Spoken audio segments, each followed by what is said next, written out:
Nah, con nói hai mbak, hả? Xe. Đi ra nhà ke anh. Mohon untuk bisa dibidang keadilan. Terima kasih. Jawaban Arab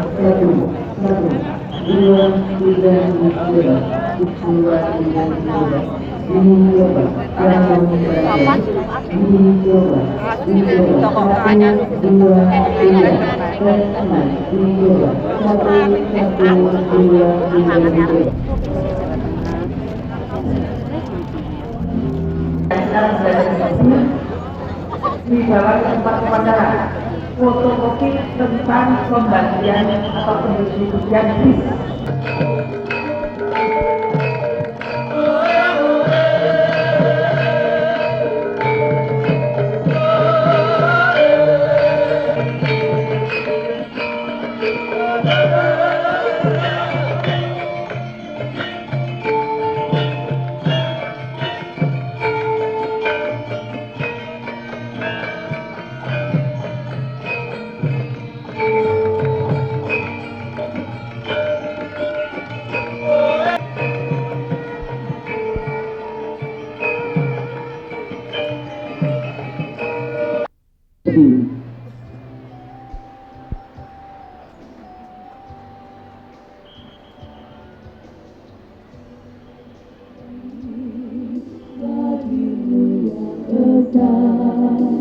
Terima kasih atas karunia dan rambangan pembangunan. Kau limpahkan bagi negeri Indonesia. Seorang Bapa yang telah kau cipta untuk memimpin negeri tercinta di bawahnya yang setia memberi ceria wajah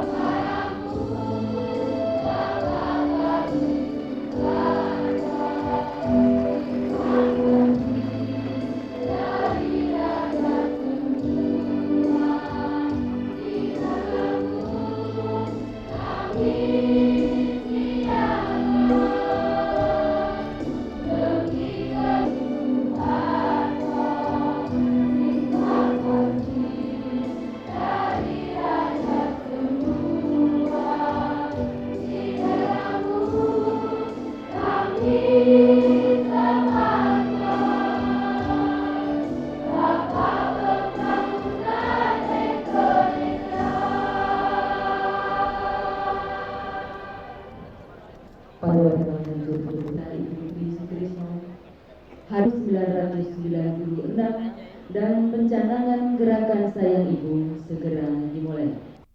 Dari kebangkitan dan perjuangan bangsa.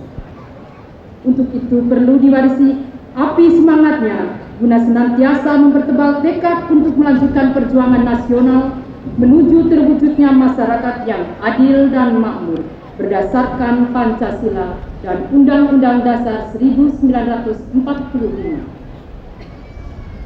Semangat perjuangan wanita tangkai bunga melati dengan untungnya yang menggambarkan kekuatan dan pengorbanan ibu kesayangan negara Indonesia.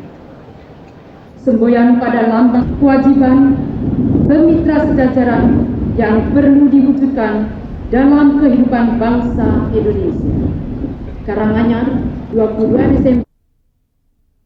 Kiranya kami melaporkan ke hadapan Bapak Presiden bahwa hari ini tanggal 22 Desember 1996 berkat ridho Tuhan Yang Maha Esa, kita bangsa Indonesia dimanapun berada memperingati Hari Ibu sebagai hari nasional.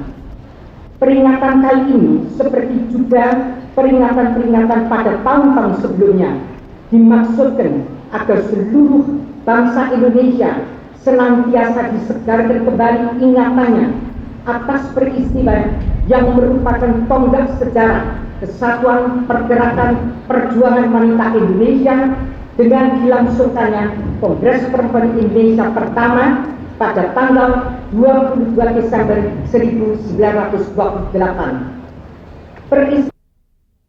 Surat rumah sakit saya ini kepada Wakil Gubernur Sumatera Selatan, Gubernur Lampung, Gubernur Jawa Tengah, Gubernur Nusa Tenggara Barat, Jakarta, pengelola BKP terbaik tingkat nasional, Ketua BKK Jawa Timur, pengelola BKP terbaik Provinsi Wilayah 1, Ketua BKK Jawa Tengah, kader kelompok BKP terbaik tingkat provinsi Rabe Kuning Karanganyar, pemenang lomba keluarga balita sejahtera dari Irian Jaya dan pemenang lomba ASI dari Provinsi Bali.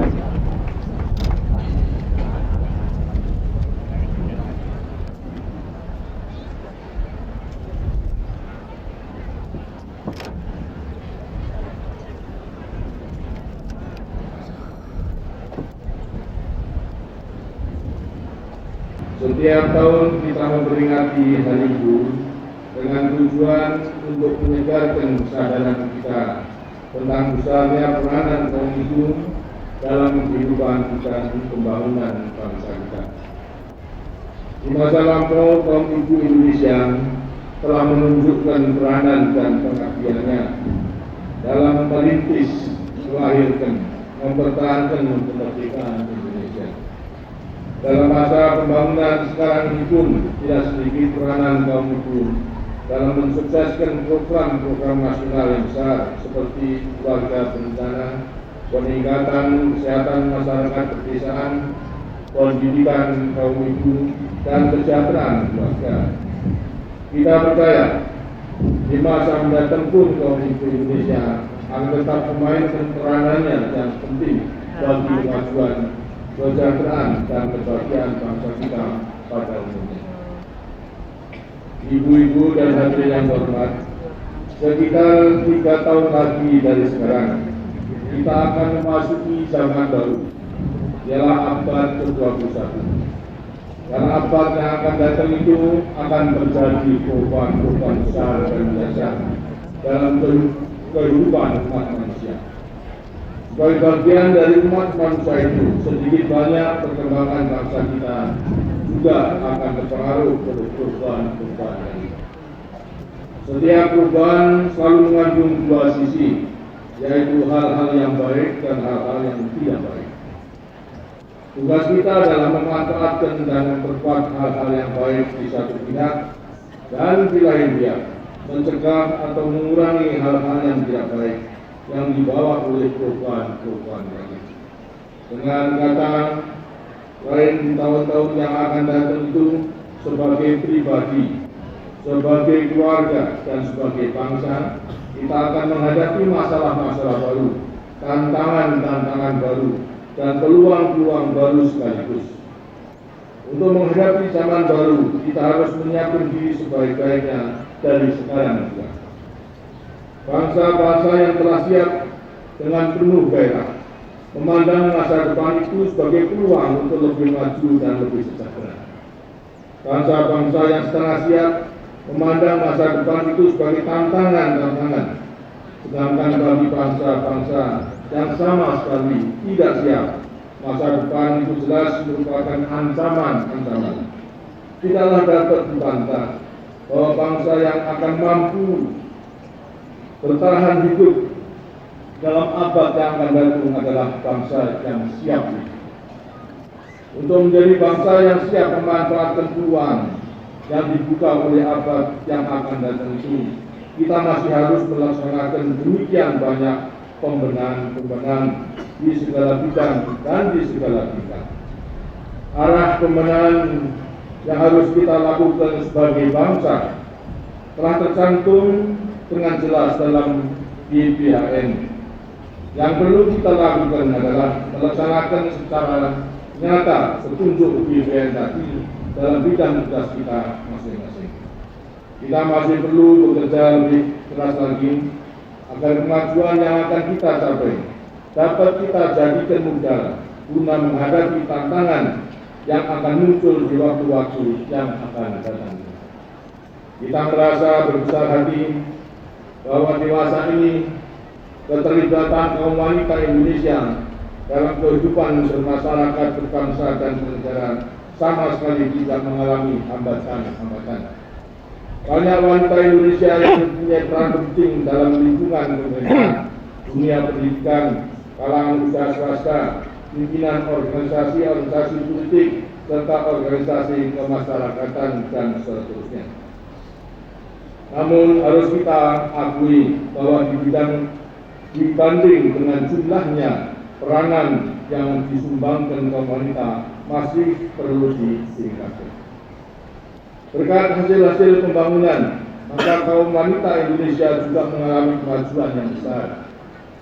Kemajuan itu antara lain disebabkan oleh keberhasilan kita dalam meningkatkan kualitas kaum wanita dan suasana lingkungan yang mendukung peningkatan kemampuan kaum wanita itu. Dalam beberapa jenis pendidikan, jumlah siswa wanita sekarang telah melebihi jumlah siswa pria. Nilai prestasi yang diraih siswa wanita juga tidak kalah dengan siswa pria. Bahkan ada kecenderungan nilai prestasi siswa-siswa wanita lebih baik dari pria.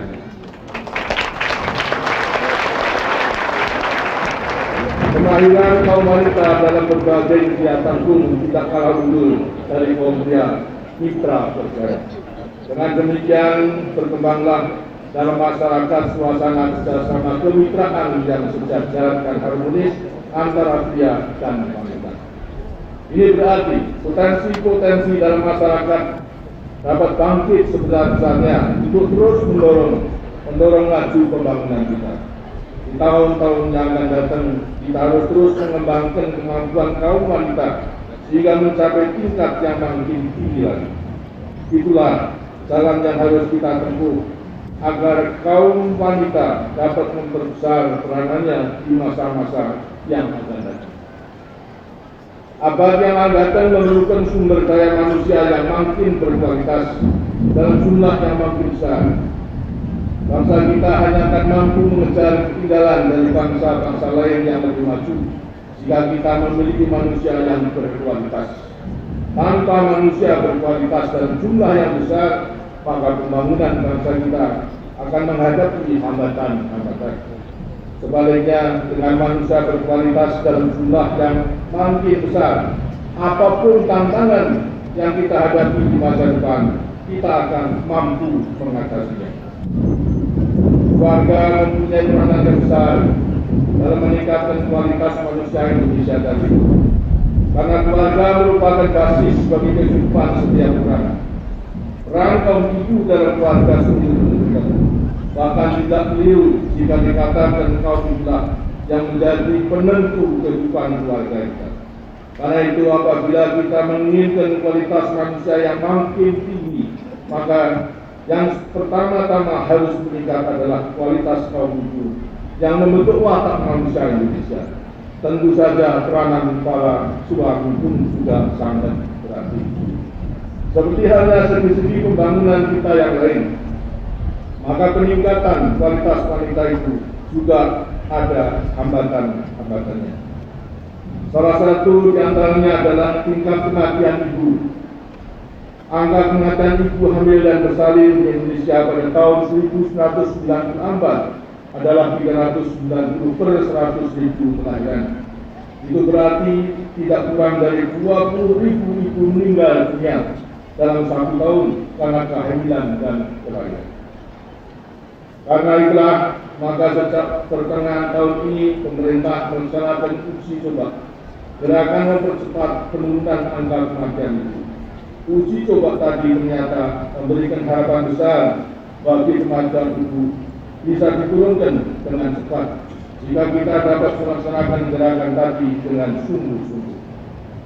Kita mengusahakan agar pada akhir pemberitaan ini angka kematian ibu tinggal 225 per 100.000 kelahiran, dan pada akhir pembangunan jangka panjang yang kedua nanti dapat turun lagi menjadi 80 per 100.000 kelahiran.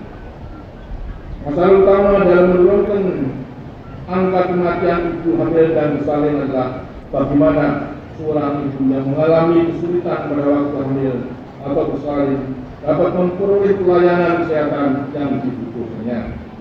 Hal ini tidak saja menyangkut pemberian pelayanan kesehatan yang cepat dan tepat, tetapi juga mengenai perilaku keluarga dan masyarakat seluruhnya. Hampir setengah dari semua persalinan di Indonesia dibantu oleh dukun. Karena itu peran dukun sangat penting dan tidak boleh diabaikan. Sementara itu hingga kini sudah sekitar 50.000 bidan baru telah ditempatkan di setiap desa di Indonesia. Dalam rangka mempercepat penurunan angka kematian ibu itu, maka kita semua seluruh lapisan masyarakat harus ikut mensukseskan gerakan tersebut.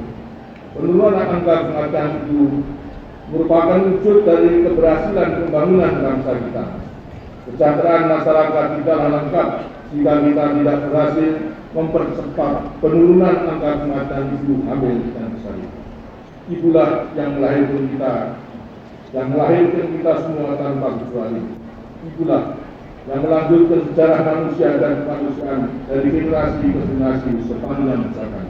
Karena itulah gerakan menurunkan angka kematian ibu itu kita namakan gerakan sayang ibu. Akhirnya dengan rahmat Tuhan Yang Maha Esa, maka dengan ini saya nyatakan tahun 1996.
Bismillahirrahmanirrahim.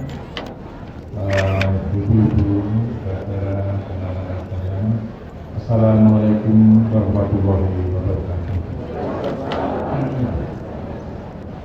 Pertama-tama kesempatan ini ingin saya gunakan untuk menyertai Pilpres 2022 masukan-masukan dari ibu-ibu dan tentunya juga saya barangkali yang ingin mengetahui apa yang sebenarnya sekarang. Khusus kemarin kita memperingati 51 kiprah daripada ibu-ibu dalam jauh sebelumnya kemerdekaan kita dan kaum pria dalam merintis kemerdekaan, bahkan juga dapat dikatakan menentang penjajahan. Pada saat itu pula kita sudah menentang karena kita tidak menyetujui hak-hak kemerdekaan kita itu. Kemudian setelah kemerdekaan 45 itu, peranan dari ibu pada waktu itu banyak sekali.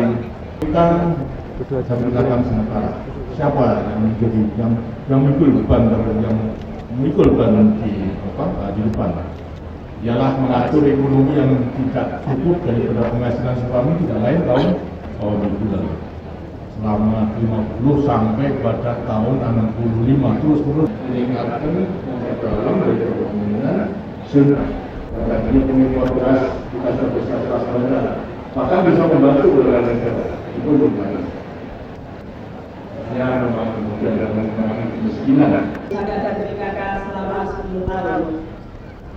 Dengan tugas saya sebagai kader memberi penyuluhan kepada ibu hamil beserta semua dan masyarakat dan melaporkan kemudian desa. Iya. Umumnya anggapan balik. Jadi keberatan atau keberatan? Tidak. Jadi tetap pada umumnya menerima. Dari sebagai kakak untuk menjelaskan keluarga adalah diterima kepada mereka.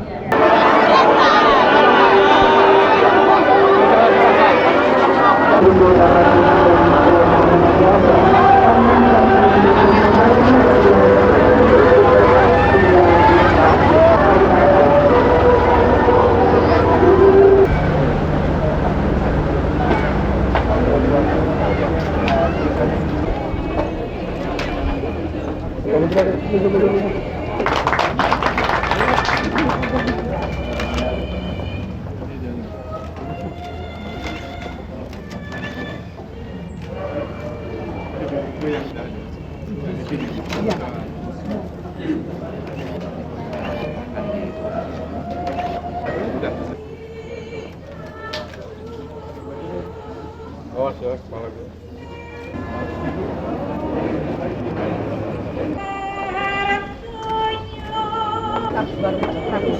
Iya. Dari kunjungan ke negaraan aja berapa? Banyak masalah.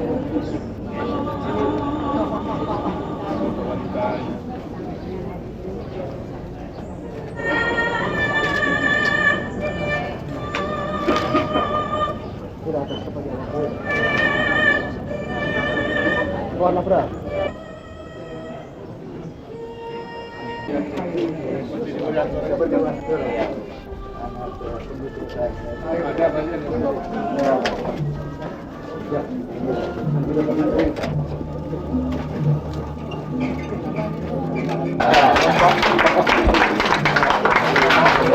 Wah, iya. Dulu kan yang tiba Bapak. Tiba ya.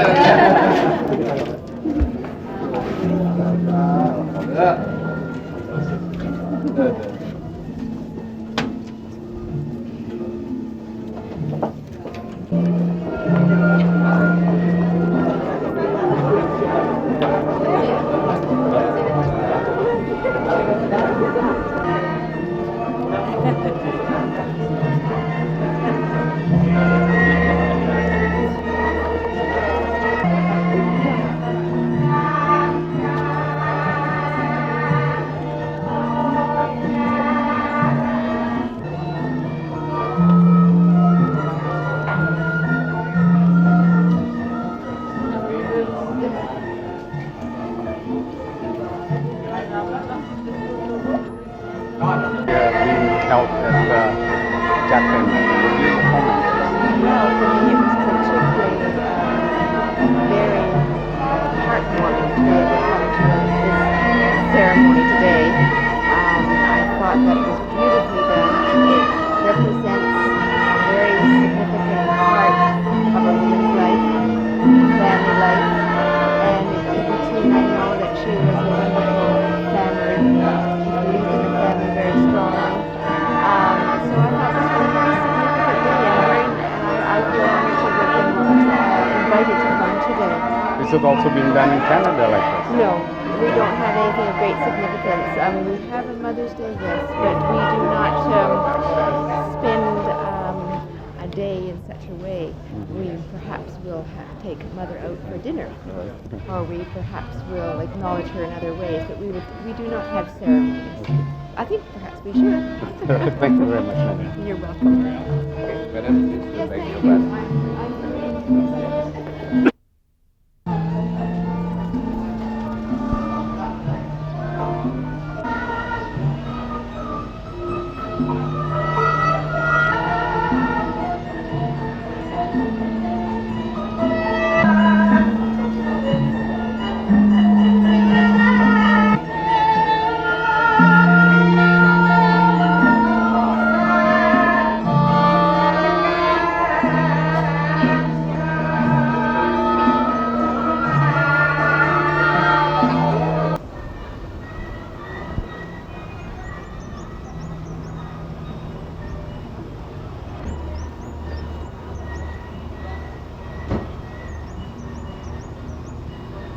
gimana? Dari, Rumahnya lihat.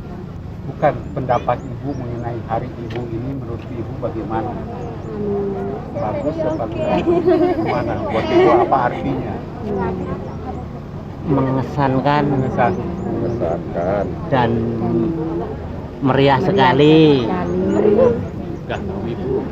Hari Membantu enggak? membantu hari Iya, itu. gitu ya.